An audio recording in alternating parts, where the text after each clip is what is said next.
AI is redefining almost everything that we do in our lives, from how we consume to how we create to how we interact with each other. While one company is now redefining how defense and warfighting capabilities are done using AI systems. My next guest is Kunal Mehra, the CEO of Scientific Systems, an innovative AI-powered defense company that specializes in maritime, sea, and air capabilities. Mr. Mehra, thank you so much for joining us here on Live Zone Primetime tonight. And I must say, as a Boston area resident, I know that Burlington, Massachusetts, where you all are headquartered, is the true East Coast tech hub. Am I correct in that assessment? Absolutely, Tony. Burlington is where it all began. Absolutely. I should drive by Route 95 and go, what's going on up there? What's being cooked up there? Well, I know a lot of incredible things are being cooked up right now at Scientific Systems. And just for our audience, if I could ask you, what are some of the main products that you are working on right now? And what is that secret sauce, if you will, that is helping to fill the gaps that we're seeing in our military via AI? First of all, Tony, thank you so much for having me on today. It's a pleasure to be here with you. I'm excited to have this conversation with you.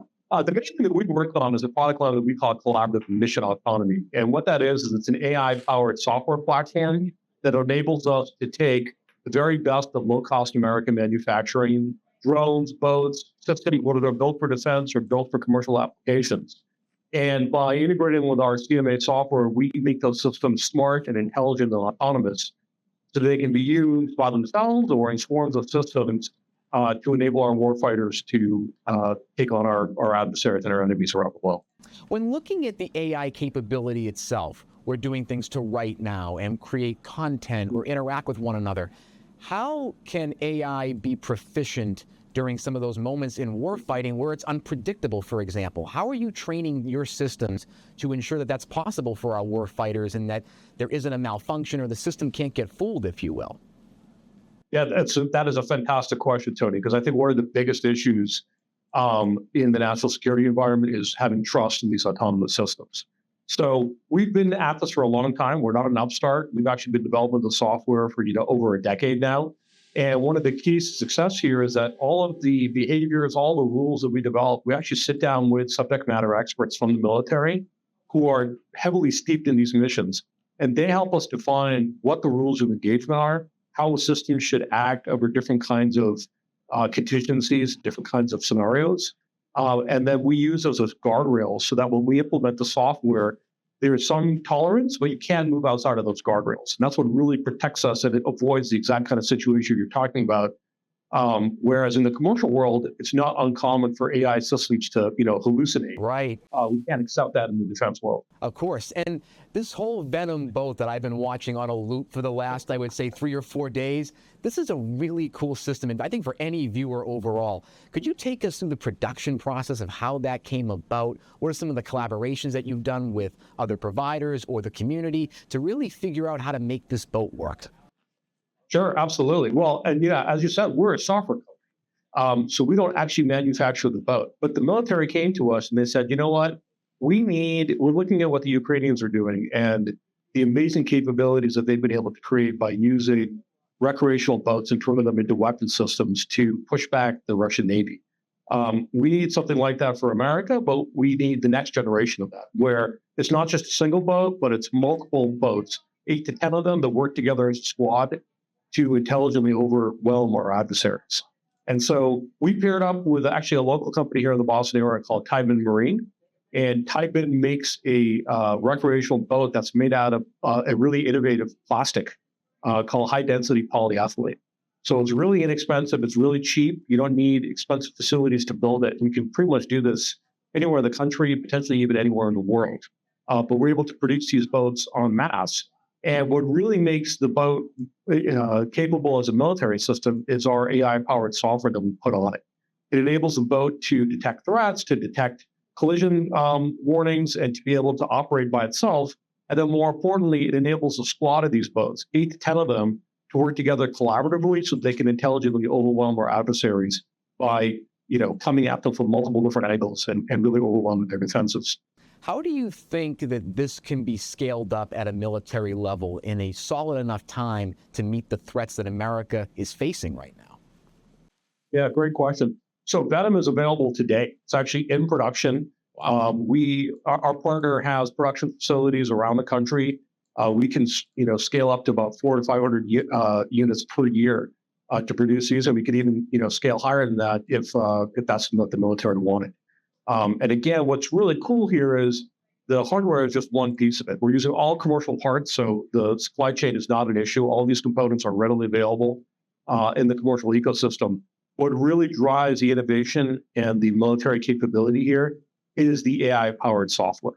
And because it's software, we can update those at light speed. So we can pretty much create new tactics, new behaviors, and release those. Today it's more kind of a weekly or biweekly basis, but there's no reason why you couldn't get that down to daily, nightly, even hourly. As you look to the future with different iterations and capabilities, what do you feel are the capabilities or the growth areas in the military, defense capabilities, things of that nature, war fighting, that can be done exclusively by AI, not just now, but in the near future? Yeah. So, when if you just take a step back, there's an overall trend that's been, going on in the defense industry for about the last 10 years, but has really, moved into hyperdrive after we saw what an amazing job the Ukrainians were able to do by harnessing technology to offset their adversaries. And now it's really moving at warp speed under this new Trump administration. And particularly with the Big Beautiful Bill that passed back in July. So there's a strong realization, I think, bipartisan across the country, that we really need to recapitalize our nation's defense. America today has some of the best, most capable defense systems. There's no debate about that. The problem is we just don't have enough of them. They're very, very expensive. We call these kind of exquisite systems. And, we have these systems in hundreds or thousands of units, but our adversaries possess similar capabilities in tens of thousands or hundreds of thousands of units.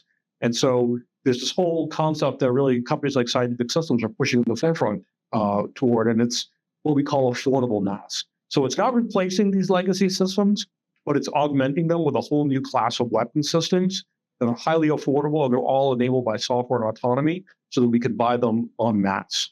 And that's really the future of warfare, and that's what's got me extremely excited about where the industry is headed today. And what I just love is the Trump administration, particularly Defense Secretary Hegset's leadership.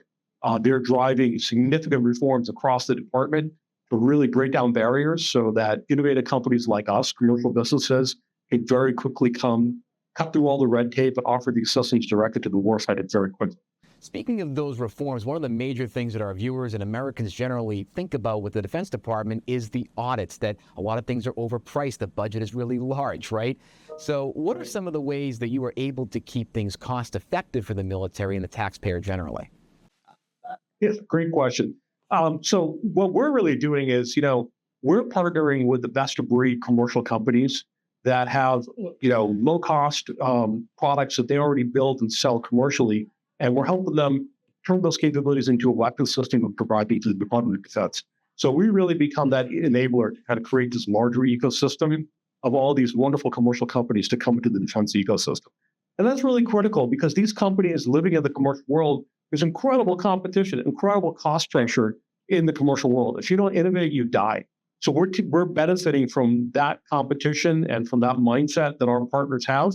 And we're able to bring that low-cost, affordable system that truly is cutting-edge and best of breed and offer to the defense customer.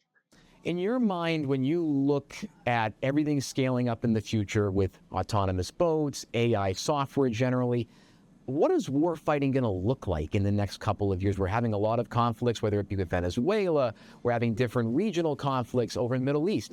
What does that mean overall for how it's going to look in terms of when AI is introduced more into the ecosystem? Yeah.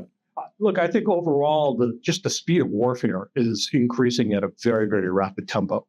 That is kind of a major overarching theme. Second thing is it's really data that's key, right? It's no longer about who has the biggest missile or the fastest missile. It's about who has the best, access to data so they know where the bad guys are, and they can quickly get that to a weapon system that can, affect that target. So it's that data and decision pipeline, being able to process that and then drive it into weapon systems to affect change. That's really what the whole future of warfare is. And when you listen to some of the defense luminaries talk, they really talk about a future of algorithmic warfare, right? where it's really a competition about the best algorithms, the best computing capabilities. That's what enables the U.S. to maintain our competitive edge over our adversaries. And do you think this will change what it means to be a soldier, basically how you interact in a war zone or a conflict, or will there still be a role for traditional war fighting in that regard? Yeah, there will look. Warfare is a inherently, human endeavor, right? And we all hope that it never comes to it, right? That's really the last resort. But if it does, it's my goal, and it's the goal of every, member of my team here at Scientific Systems, to make sure that our warfighters are equipped with the best possible tools that they can, keep them out of harm's way and give them a overwhelming advantage against our adversaries. Very nice. Now, that's really what all these capabilities do. Of course. Now, a couple of final questions, because I just can hear your passion in all of this. You've been in the operations software space for, I think it's over 30 years, I read. Where did you get this passion for the defense application and these type of systems? Yeah, great question. Actually, Scientific Systems is a company that was started by my father over 30 years ago. And, my dad is an immigrant, came to this country on a scholarship. He was blessed, able to do his PhD over here at Harvard. And he, had grown up at a very tumultuous time in India when the country had just gotten its independence. Very quickly was attacked by Pakistan and attacked by China. And I think at a really young age, he really understood the importance of a strong national intent for budding democracy. So, that shaped him. That really shaped his mindset early on. And when we came to America and he had all the amazing opportunities he did, studying at Harvard and then, working at a couple of companies in the West Coast, his mind always came back to that. He wanted to find a way to give back. In his case, he was a technologist, he's a scientist, and he started Scientific Systems to really bring the best of breed software capabilities to today's warfighter. And, I'm really blessed. I had the chance to grow up in that environment and took over as CEO a little over 3 years ago. And we're really super excited about where this administration is leading and our opportunity to basically contribute these systems to the play. And as you go into the future and build this company into many more years ahead, what is one lesson that he taught you that you are taking forward? It's fun. Well, there's many lessons, right? So there's only one. Humility, right? What we do is, this is a very, very tough business. The warfighter needs the best possible systems they can have. This is not an industry where you oversell your capability, you get too far over your ski tips. You want to undersell and overdeliver. And that's really a mindset that, every member of the SSCI team understands this really. We want to always exceed our customer expectations, underpromise and overdeliver. Not just in life, but in business as well. We love that piece of advice. You just gave me one there. Kunal Mehra, thank you so much for joining us tonight here on Live Zone Prime. You illuminated my mind and our viewers' minds of what this technology looks like and also your mission as you go forward and build out these systems. Thank you so much for joining us tonight, and have a wonderful rest of your day. Thank you, Tony. I appreciate it. You too. Take care. Take care.